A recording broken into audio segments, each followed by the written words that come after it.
Hello my dear friends, कैसे हैं आप सभी दोस्तों। नवरात्रि के दूसरे दिन हम माता ब्रह्मचारिणी की पूजा एवं आराधना करते हैं। तो चलिए दोस्तों, आज हम जानते हैं माता ब्रह्मचारिणी के बारे में। दधाना कर्पद्यामक्ष माला कमंडलो देवी प्रसिद्धतु मया ब्रह्मचारी तत्तमा। माँ दुर्गा की नौ शक्तियों द्वारा दूसरा स्वरूप ब्रह्मचारिणी का है। यह ब्रह्म शब्द का अर्थ तपस्या है।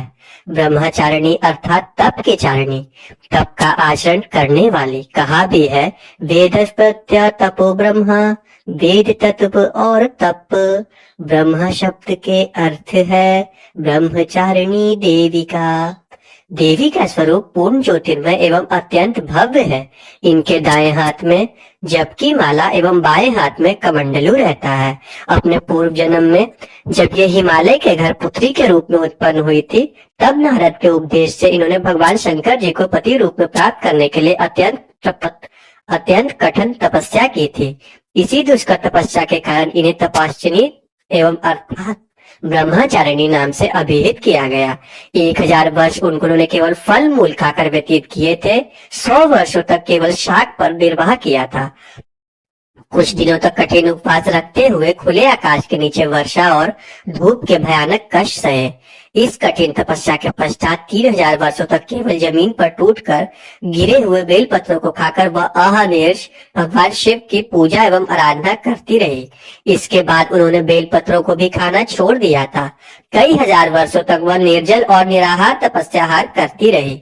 पत्तों पर्ण को भी खाना छोड़ देने के कारण उनका एक नाम अपर्णा भी पड़ गया। कई हजार वर्षों की तपस्या के कारण ब्रह्मचारिणी देवी का वह पूर्ण जन्म का शरीर एकदम छिन्न हो उठा। उनकी यह कठिन तपस्या देखकर उनकी शरीर बिल्कुल कृशिकाय हो गया था।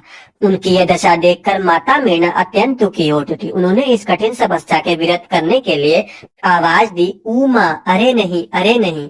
तब से देवी ब्रह्मचारिणी का पूर्ण जन्म का एक नाम उमा भी पड़ गया था। उनकी इस तपस्या से तीनों लोक में हाहाकार मच गया। देवता, ऋषि, सिद्धगण, मुनि सभ्य ब्रह्मचारिणी देवी का इस तपस्या को अभूतपूर्व पूर्णकृत बताते हुए उनकी सराहना करने में लगे।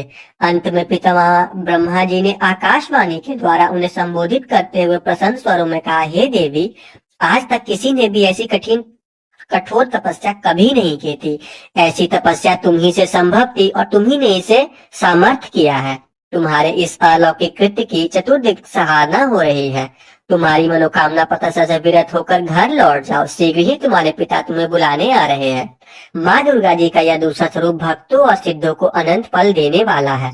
उनकी उपासना से मनुष्य में तप, त्याग, वैराग्य, सदाचार, संयम की वृद्धि होती है। जीवन के कठिन संघर्षों में भी उनका मन कर्तव्य पथ से विचलित नहीं होता।